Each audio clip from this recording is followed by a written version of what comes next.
Alright y'all, this is going to be a little bit different video. I made a hunt today for about 15 minutes, but we set a farm way off on a couple of old roads about 6 miles from Port Hudson. Kind of an old area. I know there's a Confederate cemetery about a mile from where we set the farm at. But the guy had bought the property. It's about 3 acres. Didn't really know anything about the property, and I pulled out one of my old maps and showed him it had like 3 houses that were on his property, and the map is about 100 years old, and it's pretty accurate. It shows a little small houses, topographical map, shows a little specks of where houses used to be, and he was tickled, you know, didn't know anything about the history of the area or his property, and come to find out they had 3 houses on his property. I was guessing maybe it was shotgun houses, something like that. But anyway, I asked him if I could make a little bit of hunt after we got through work around 2 o'clock, and he said, "Oh, that ain't no problem. Whatever you find, you can have." You know.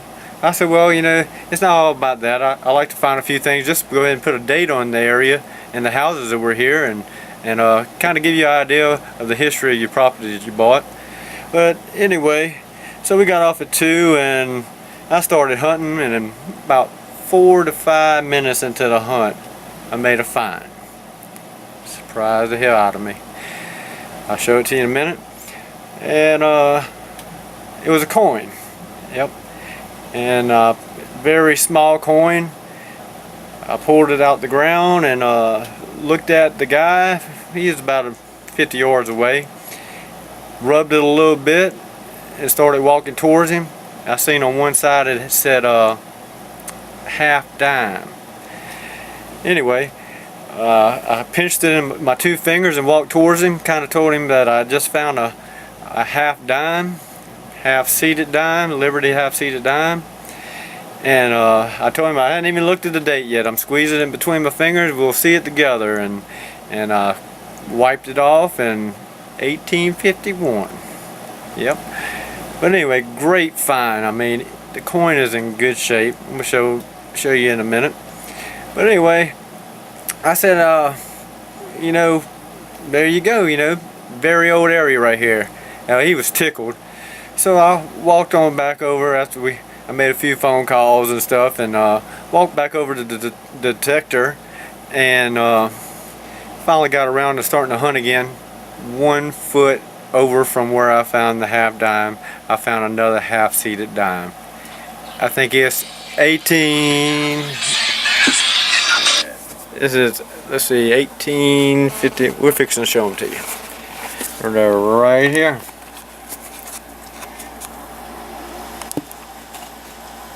It's 1854. But I love them. We'll get back to looking at the coin, but it was man, it made my day. Everybody had called about the first coin. I had to call back and tell them about the second coin, and so we'll definitely be going back there. Hunted about 15 minutes. I was hungry, tired, and thirsty, and man, it sure is nice just doing research and taking a little bit of time to do a little bit of hunting. But it paid off, and we'll get back to the coins.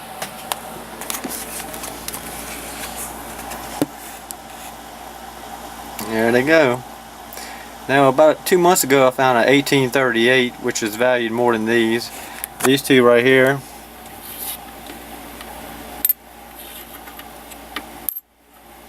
Both have the mint mark of 0, which is New Orleans. You see, they're always pretty good on this side, in good shape. But that's what we got. I found a couple.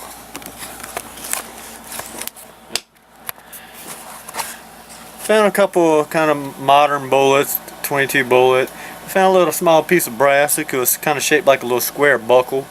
But we will definitely be going back there. I think we got a short work day tomorrow, so I will be going back there for sure. But I got a few other things that I got to show that people are curious about, and I'll tell you about them when I show them. Appreciate y'all watching. Happy hunting. Bye bye. Alright y'all, what we got here is something I found that I didn't know what it was. but I found out what it is, or what it was, and this is what it is. Found this and somebody made a comment on it, and they said that they knew exactly what it was, and I'll show you what it is. It was a part of a fuse system. It went on a, I think it's called a Preston, Preston fuse. Went on a shell, a Confederate shell. That's the shell right there. It's a 3-piece fuse. This thing right here is screwed in the end, and then this piece right here with a percussion cap on it slid down in there, and then they had another little cap right here. It covered it, I believe, and when it hit, it made the percussion cap ignite, I guess, the gunpowder inside the fuse. I mean, inside the shell. Okay, there's the pieces. What I'm getting at is, I had that person identify this. I'll show it again because he's wanting to look at it real good.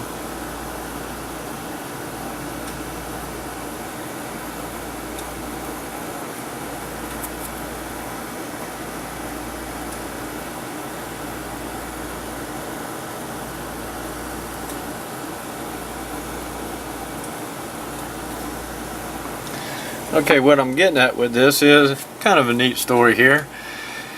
He sent me this picture of the stuff he had, he researched on, and he had actually found one of these shells, but the fuse, none of the fuse was intact, just the shell itself. And hang on, I'll get right with you just for a second. I gotta go to another page. The reason he knew what it was is when he had his shell, he wanted to make a shell complete. So this is actually something he designed and made, I guess with a lathe in a machine shop, out of brass. And as you can see, it's identical to what I found. Other than this one's not 150 years old, but it'll work. He makes his shell complete. There's another picture of it there. I think he actually had bought some stuff, type of acid or something, and to give it the green patina look. But and I think this is the rest of the pieces that he had purchased or made. A couple pieces of brass. But as I said, this screwed into the end of the shell, and then this was a slider, and right here on the top was a percussion cap which ignited the shell. But pretty neat story. Like I said, it was one item I needed to show. Because he was real interested in it, and I see why. The only thing we can't figure out is this little piece of iron that's hanging out of it. We thought it was a square nail at first, like somebody had rigged up something or jammed it in the end for some ungodly reason or some reason. We don't know. Doesn't make any sense to us. Maybe he can come up with an idea after he sees this. But this is what we got. And that's what he's got. And whoops. He did a pretty good job of mimicking it. And that's what we got to say about that. Good job. And we got a few other things to show. Alright, this is something else I was telling him about last night when we were talking about the fuse deal. I told him I had another type fuse. There's a percussion cap there. I think it's the type of slider fuse. But it's weird because this is made out of some type of ceramic or porcelain. Not real good with stuff like that, but pretty neat. It has a notch in the side of it right there where it might have slid in and stayed in place. I don't know if that's been broken off there, but that's definitely a percussion cap stuck on the end of it.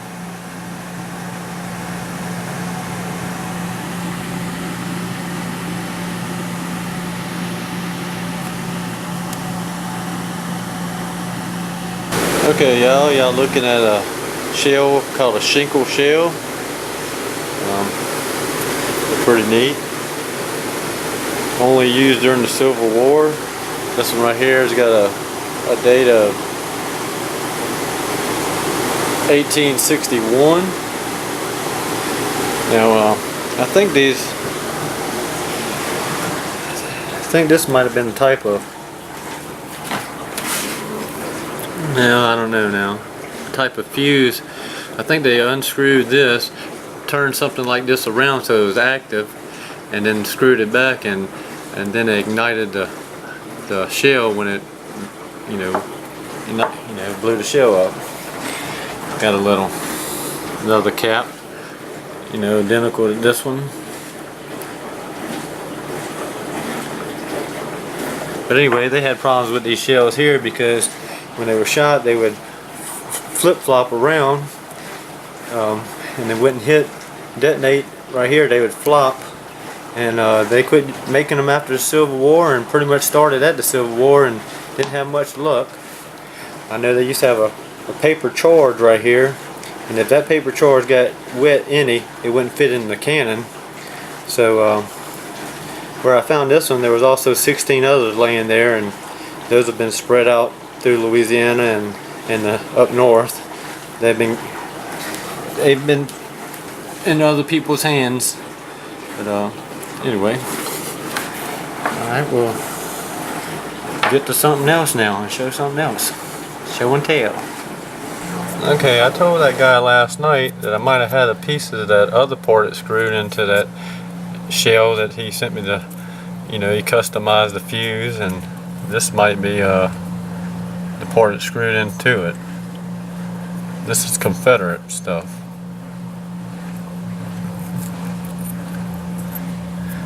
Alright.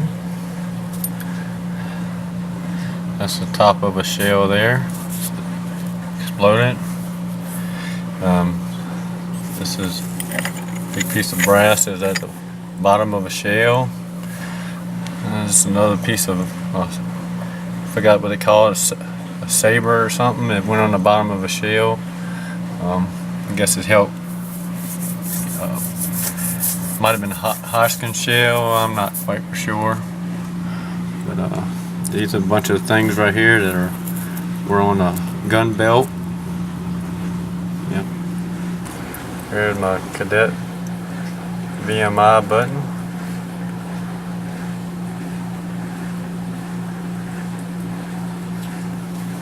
Like it. A few other buttons in here.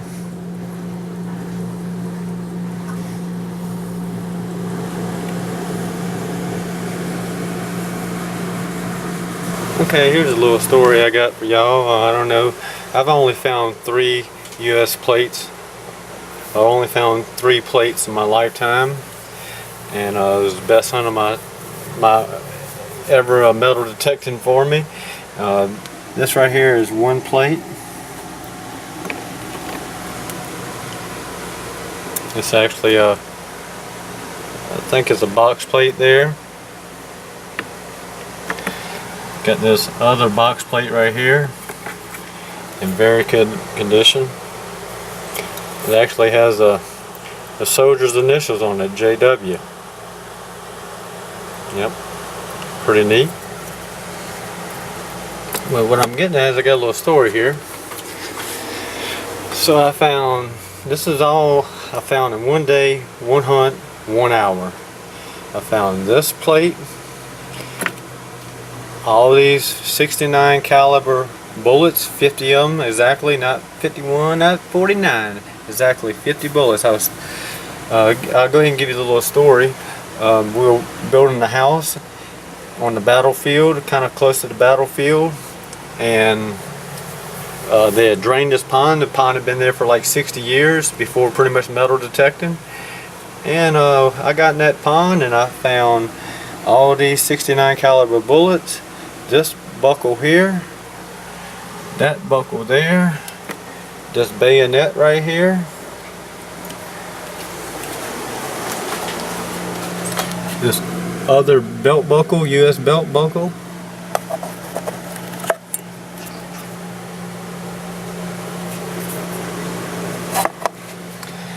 all these little things here that would have been on the cartridge bag or accessory, clips or etc.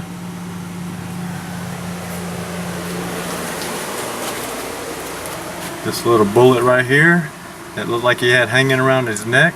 I guess what I'm trying to get at is it looks like that they had laid a soldier down and undressed him and hauled him off. Either he was dead or brought him to a field hospital.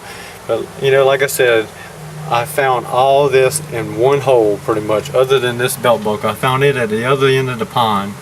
But all these bullets, that buckle, bayonet, another buckle, all the stuff to the cartridge bag, that little thing he probably had hanging around his neck, and I have another bayonet scabbard sleeve like this, and no buttons, but I was actually about at least a foot down in the pond, and I had I think a bullet signal, and I started digging bullets, and I pulled 3, 4, 5, 6, 7 bullets. I put the metal detector away and started digging straight down with my hands, you know, kind of just sifting through the dirt and stuff, and that's all what I pulled out of one hole. It's the best day of metal detecting of my life.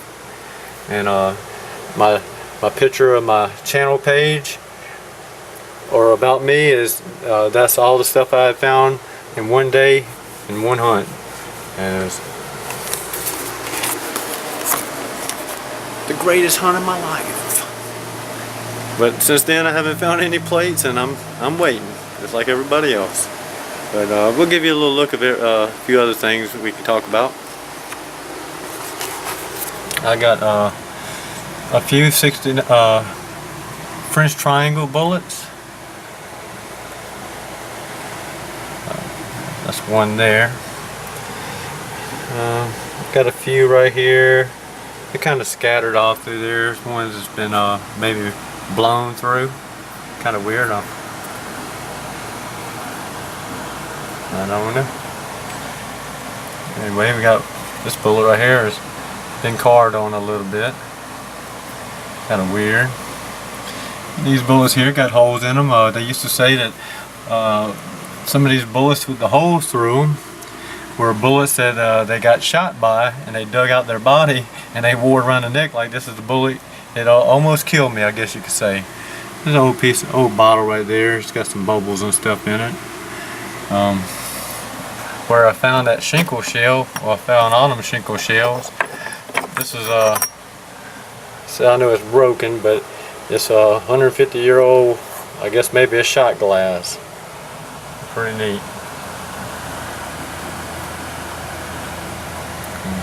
But it was in the ground with the shinkle shells. You can tell it was blown and broke off right there at the end. But anyway, let's see what else we can talk about. J-hooks, y'all know what those are. Got a few pull bullets right here. Some Enfields. Got a bunch of shot bullets. A lot of shot bullets. Guess you really don't find those unless you're on a battlefield. That's all shot bullets. You know, I'm sure there's a few bullets in here. There's probably over 500 bullets right here. I'm sure a few of them done killed somebody, but if you would ask me, I think this is one of the bullets right here that might have killed somebody. I don't know. This one right here, it looks like it hit something kind of like maybe soft, but see how it actually kept on penetrating? It's kind of weird. I guess it's still the head of the bullet right there, but the rest has been pushed back. I guess I don't know what a bullet looks like after it hits somebody, but if I would guess, this might be one. Anyway, I found other stuff in that pond too. I found probably over 50 bullets in that pond. The pond's full of water now. They had a railroad track that passed right on the pond over 100 years ago. It hasn't been there for 100 years, and I found this bullet in the pond. And if you ever took a penny and put it on a railroad track, it would turn out to look like something like that. Kind of flat and smooth, you know. You can tell there's no beat marks on it at all.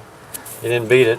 So it was found about 20 foot from where the tracks were. So I think that a soldier laid the bullet on the track and let the train run over it.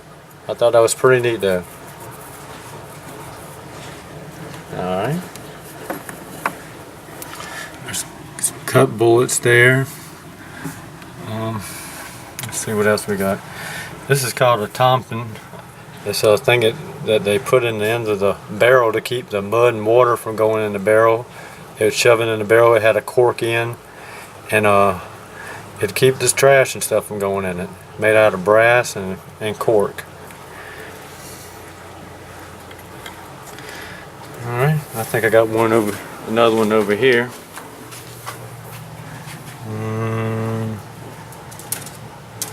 Yeah, I'll find it in a minute. I'll show you this though. Got some percussion caps. I was told that that bigger percussion cap was probably used. I think I got a couple of bigger.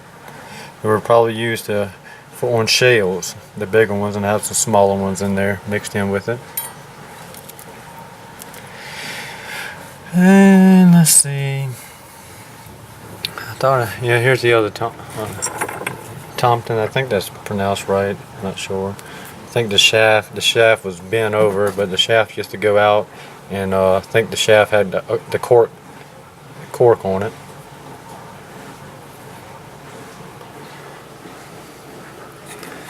And let's see, plenty of rivets.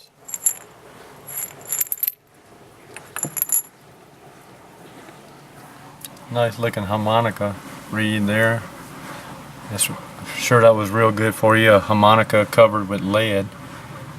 I think it's brass with lead over top of it. Real good to stick in your mouth. But let's see here. There's that other half dime I found. This is the more valuable than the other two, I know for sure, because this is a 1838 half dime, half seated dime, and this is the only one that didn't have stars. If you notice, the other two half dimes I showed you a while ago had stars all the way around them. When I think 1837 is when they maybe started making them. And this is a New Orleans mark, and the other two were New Orleans mark, the 0 on them, or O. You see that O right there? That means it was made in New Orleans. They only made 70,000 this year of 1838, which makes it more valuable than the other ones.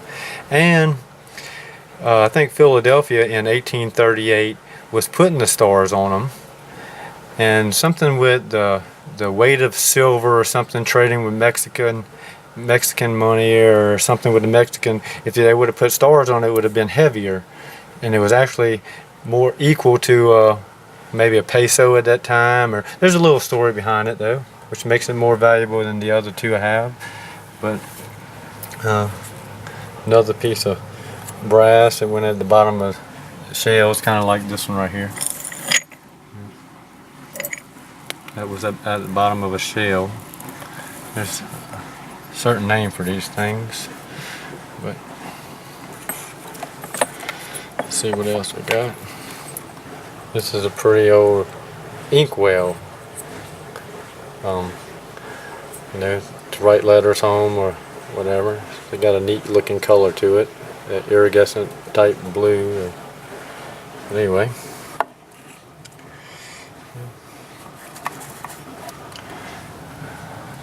Got this New Yorker button. I've seen it probably. I like that one too. Okay, I got a few other things I just thought of I could show you.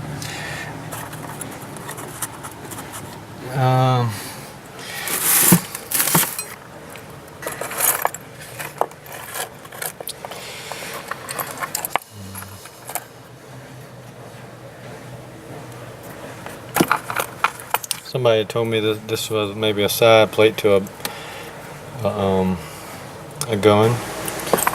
Okay, what we have here is a plunger. It went to one of the first hand grenades they ever had. It was a type of shell at this end, and they'd throw it, and when the plunger hit, it'd push in and ignite the shell. Alright. Here's another old bottle. This is a Budweiser bottle. I think I dated this Budweiser bottle back to about 1885 or 1890, somewhere right around there. Yeah, missing the neck. Here's a big old 5th bottle I found. It's pretty good size.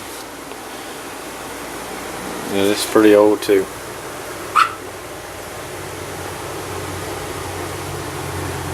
Clubhouse Bourbon, St. Louis. Another old bottle. I think it's a type of wine bottle or something.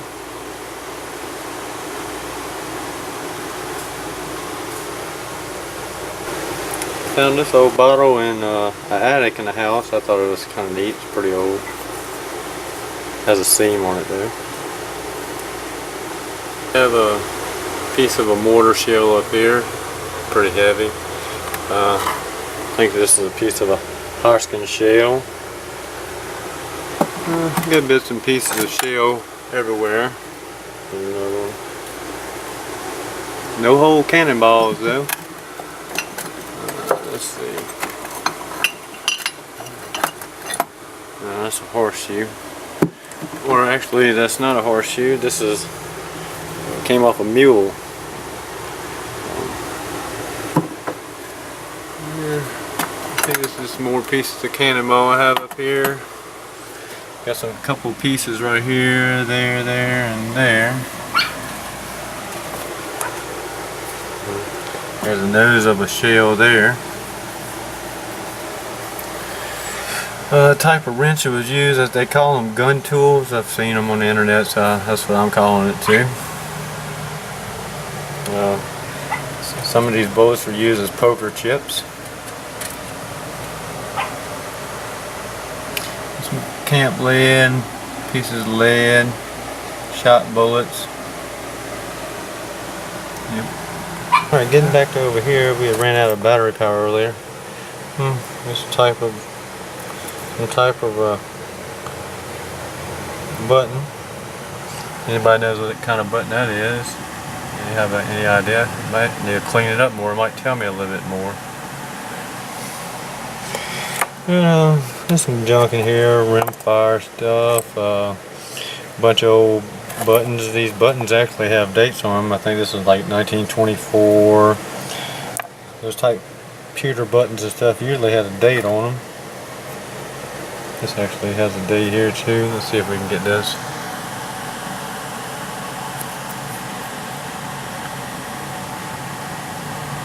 Yep, can't read it.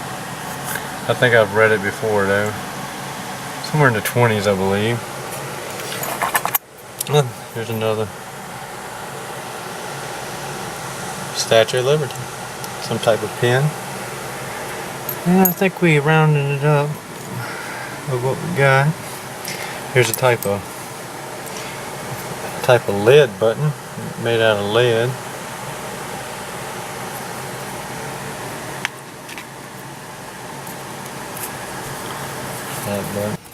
If anybody out there knows what this is, I found this too.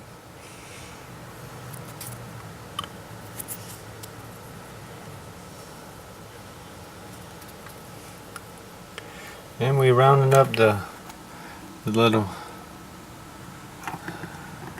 things I have. Seemed like it was something else. Let me still pause. Thought this was neat. This is a large 1 cent. A soldier must have had a little bit of time on his hands. Drilled a hole right through her head and put a bunch of notches in it. Sometimes we wonder. This is kind of neat right here. I was hunting kind of close by where there used to be a bank. Found this. It was 3 pennies stuck together. Let's see here. There's 3 pennies stuck together like that, and when you turn this one over, it's a wheat penny of 1911. The middle one is a wheat penny of maybe 1912, and the other penny that was stuck to it was a Indian head. I think 1900. Yep, 1900. Pretty neat find though. You know, like I said, they were all together, just like I put them. Alright, we get down to the last few items we just wanted to run through for everybody. I think this is a type of tent garment. A few other things. Alright, yeah, this is a neat thing I'd like to talk about for a minute. Alright, I know everybody that thinks they know what this is will say that it went on I think a type of shingle type roof or something, or not shingles, but the name slipped my head. I mean, the name of this is slipped me by what they call it. Something it goes on a roof, I know that much. At least that's what they say. I think it's something different. I found identical things just like this, and I'm pretty sure the other things I found were the thing that holds the things on the roof. Nugget Noggin just recently found one of these, and I think Cajun Corn Hunter found one and they didn't know what it was. But let me show you something here. I told him about this. I think I sent him a message, and I'm thinking this is a cannon punch to clean out the fuse area where the fuse burned. And the reason I say this is I'll show you something. Alright, you're looking at a book about cannons. This pretty much covers shells, all different type shells, cannons, fuses, all different type stuff like that.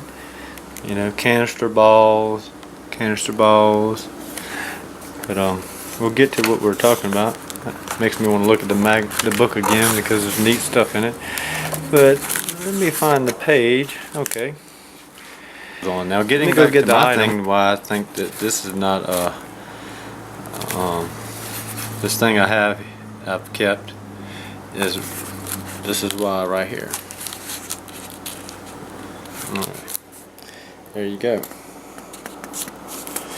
Now, some people will say it's something that held shingles on, but as you can see, perfect little stop sign look to it. Perfect little stop sign look. And the shaft, which this shaft I think was broken off. The ones that hold the shingles on are not curved that quickly right there, but this one is. And actually I found this on a kind of on a battlefield. But anyway, we'll look back at this one again. And now you see what I'm talking about. Got the same size shaft. I think the picture is just a little bit smaller than what we're looking at, and this is called a vent punch. So all y'all guys out there finding them things that hold the shingles on, I'm pretty sure they're probably what holds shingles on, but you know, you never know. You never know.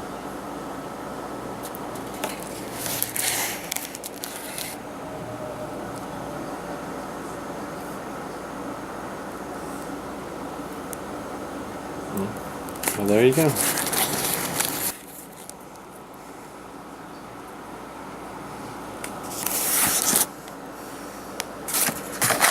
Get a little closer to the light, maybe we'll get a better picture. But as you can see, it's pretty similar to each other. So I've actually held on to this one. This is the back of it. I've held on this one for a few years because it looks a little bit different than the shingle clip, I'm gonna call it. But there you go. Kind of hard to tell the difference. But anyway, let's see if we got anything else to show. Okay, well, here's that knife and spoon combo that I found. It actually had a fork and maybe a knife, but I know it had a fork. I think it's...